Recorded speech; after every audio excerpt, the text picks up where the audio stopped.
Padaku, jangan takut yo. Aku Indra. Aku datang untuk menepati janjiku. Dari pagi, aku sudah menyaksikan dan mendampingi kamu yo. Selamat ya. Semoga kamu selalu bahagia bersama istrimu. Maafkan atas semua kesalahanku padamu. Aku pergi ya yo.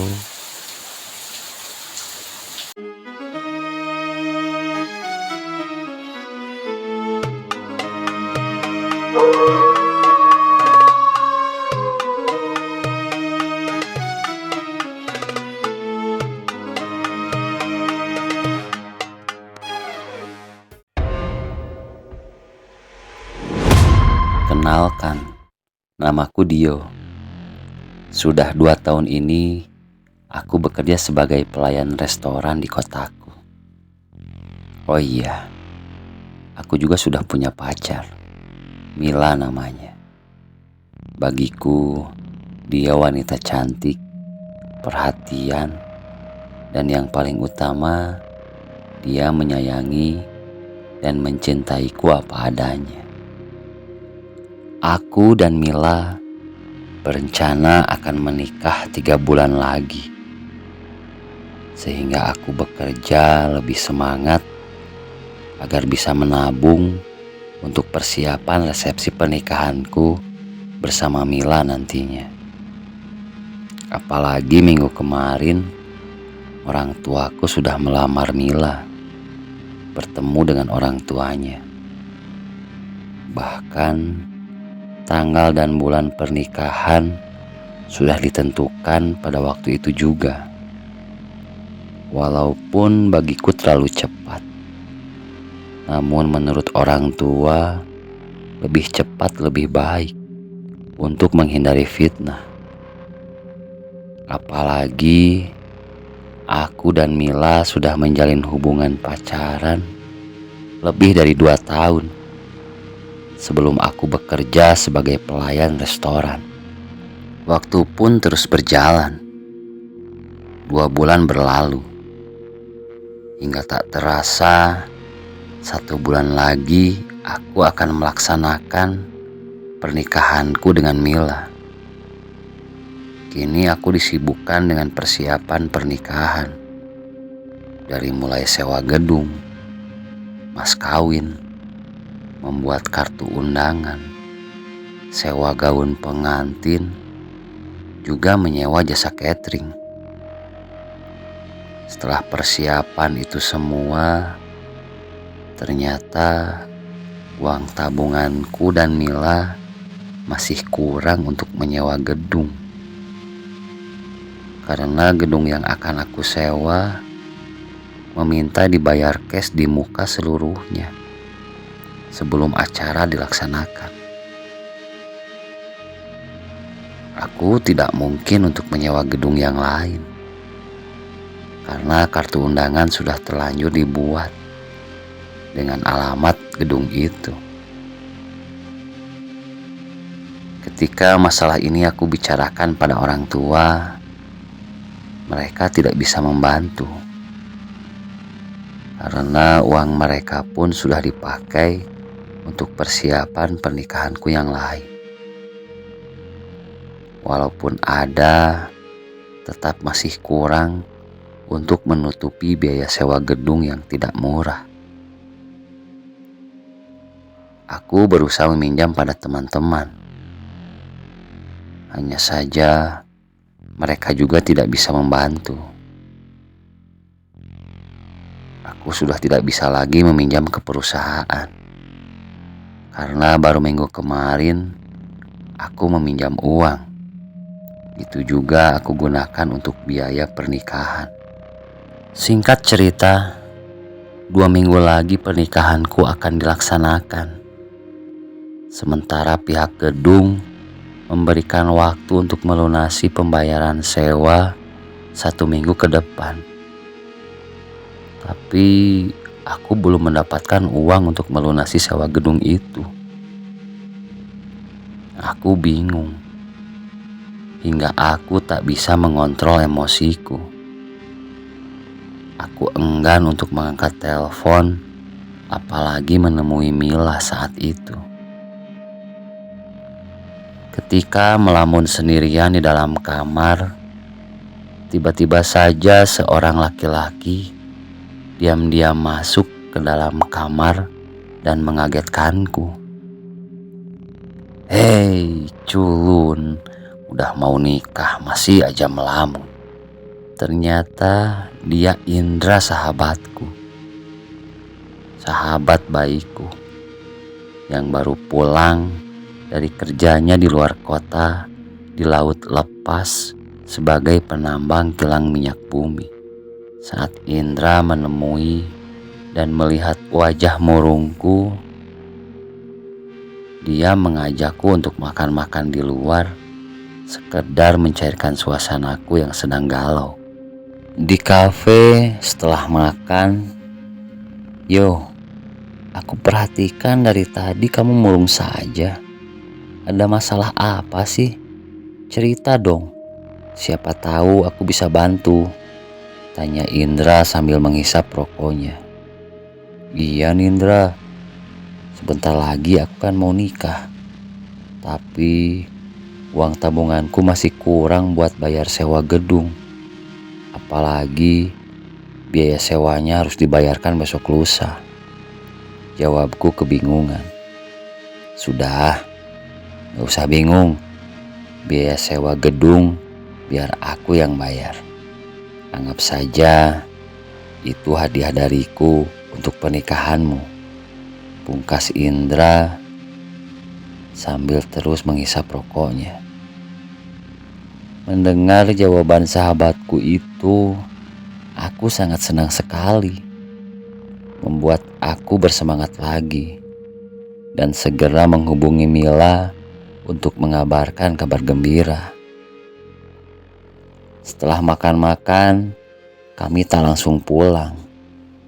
Aku dan Indra berbincang-bincang ringan menghabiskan malam.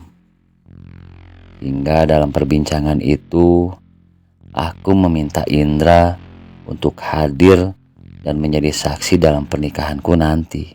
"Pokoknya aku gak mau tahu loh. Kamu sama orang tuamu harus hadir di pernikahanku. Apalagi kamu, Indra. Kamu harus menjadi saksi di pernikahanku. Janji, Indra, kamu hadir," pintaku berharap.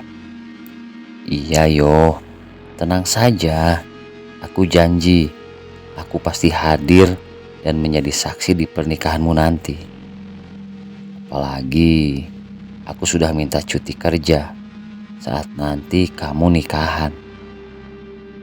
Mendengar jawaban Indra, aku merasa lega. Esok harinya, Indra kembali pergi bekerja keluar kota ke laut lepas setelah mengabarkan bahwa dia sudah membayarkan biaya sewa gedung untukku, sambil mengirimkan bukti pembayaran lewat HP. Membuat aku kini menjadi merasa tenang dan senang. Seakan-akan aku sudah tak sabar untuk segera menikah dengan kekasihku Mila. Singkat cerita, hari yang ditunggu-tunggu olehku tiba. Pagi itu hari Minggu, sekitar jam 9.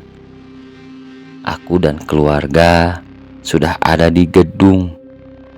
Segera aku melaksanakan akad nikah. Namun saat aku melihat sekelilingku, aku belum juga melihat Indra, juga orang tuanya, hadir. Padahal Indra sudah berjanji akan menjadi saksi di pernikahanku. Hanya saja selama aku berada di dalam gedung, aku merasa seperti ada yang terus mengikuti dan memperhatikanku tepat di sampingku. Karena Indra tidak ada, kini yang menjadi saksi adalah pamanku. Setelah dinyatakan sah oleh saksi yang dipimpin oleh penghulu, dalam hati aku sangat bahagia bisa menikah di usiaku yang sudah 25 tahun. Setelah itu, acara dilanjutkan dengan resepsi. Aku merasa bersyukur karena banyak tamu undangan yang hadir di pesta pernikahanku. Namun, entah kenapa perasaanku selalu aja seperti ada yang memperhatikan dan mengikuti dari arah samping. Hingga terkadang bulu kuduku merasa merinding. 5 jam sudah aku menerima tamu undangan. Bahkan waktu resepsi pun sudah selesai. Namun aku belum juga melihat kehadiran Indra dan keluarganya. Aku mencoba menghubunginya lewat telepon. Puluhan kali aku telepon dia dari pagi hingga sore. Namun selalu saja HP-nya tidak aktif. Apa mungkin dia tidak bisa hadir di pesta pernikahanku?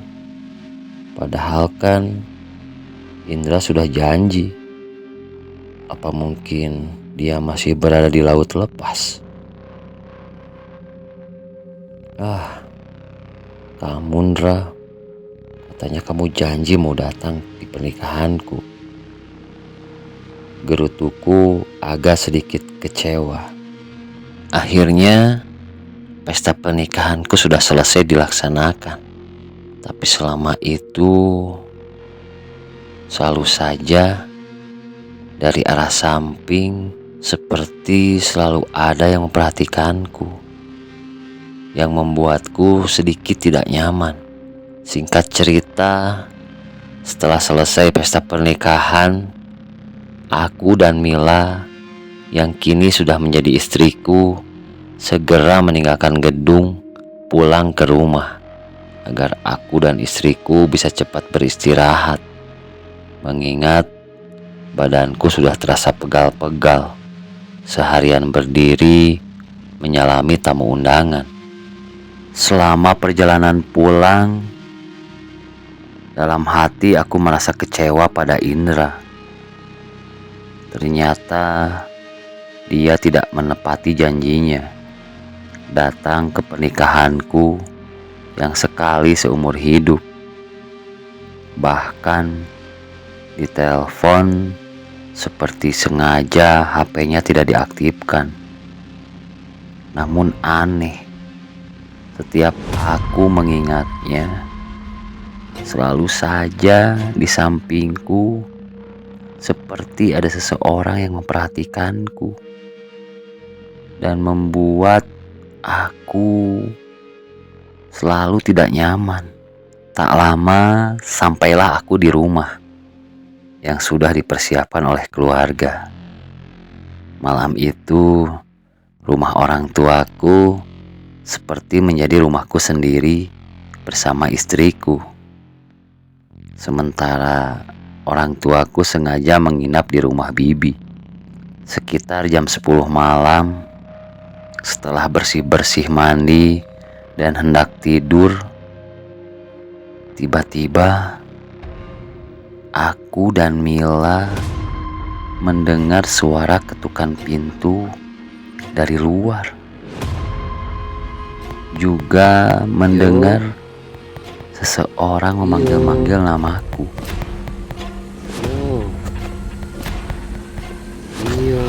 Saat aku perhatikan, suara itu seperti suara Indra. Dengan perasaan senang, aku dan Mila segera beranjak dari kamarku untuk segera membukakan pintu.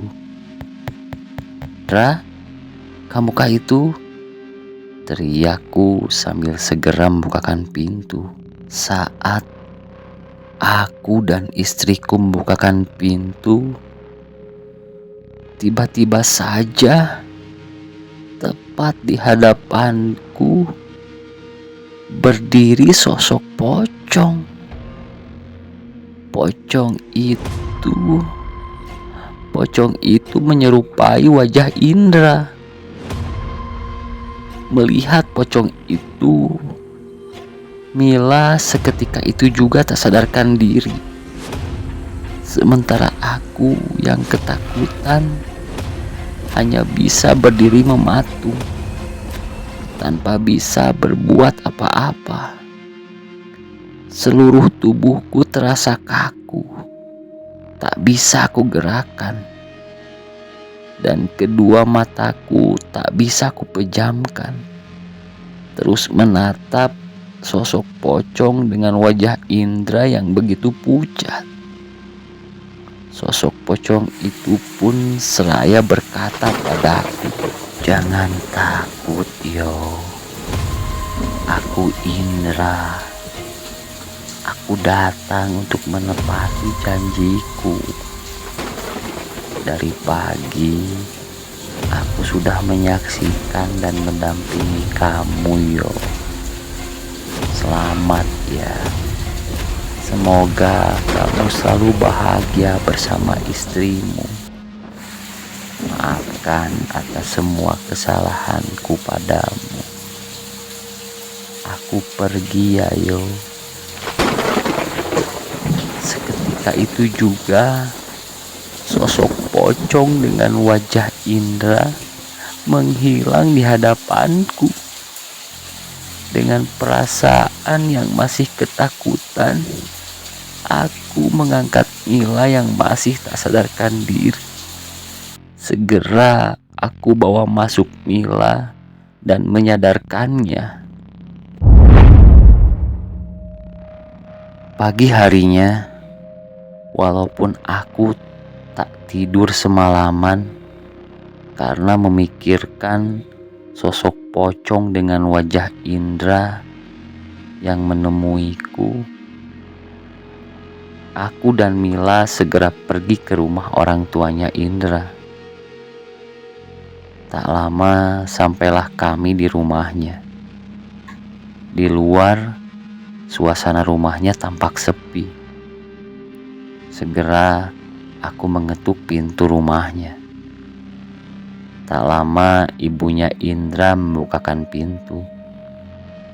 Saat melihatku, sontak saja ibunya Indra menangis sambil memelukku, meminta maaf karena tidak hadir di pernikahanku. Dan yang membuatku kaget dan sedih, ibunya mengabarkan bahwa Indra sudah meninggal 4 hari lalu karena serangan jantung. Sambil menyerahkan kado pernikahanku yang sudah dipersiapkan oleh Indra, ibunya menjelaskan 4 hari lalu Indra pulang dengan wajah yang sangat bahagia sambil membawa kado. Katanya kado itu akan diberikan kepadaku sebagai hadiah pernikahan. Bahkan dia mengatakan kepada ibunya bahwa Indra berjanji akan menjadi saksi di pernikahanku. Namun tak lama, tiba-tiba saja Indra merasa sesak dan sulit bernapas sambil memegangi dadanya. Saat dibawa ke rumah sakit, nyawanya tidak tertolong. Ibunya sengaja tidak mengabari kematian Indra dan tidak datang ke pernikahanku. Semata-mata itu adalah amanat Indra sebelum meninggal, agar tidak merusak kebahagiaan pesta pernikahanku. Mendengar penjelasan ibunya, aku tidak bisa membendung tangisanku. Ternyata Indra sahabatku yang selalu menepati janji-janjinya, walau sudah berbeda alam. Maafkan aku, Indra, tidak bisa membalas kebaikanmu. Dan terima kasih, kamu sudah menjadi sahabat, pahlawan, dan malaikat dalam hidupku. Semoga kamu tenang dan bahagia di alam sana.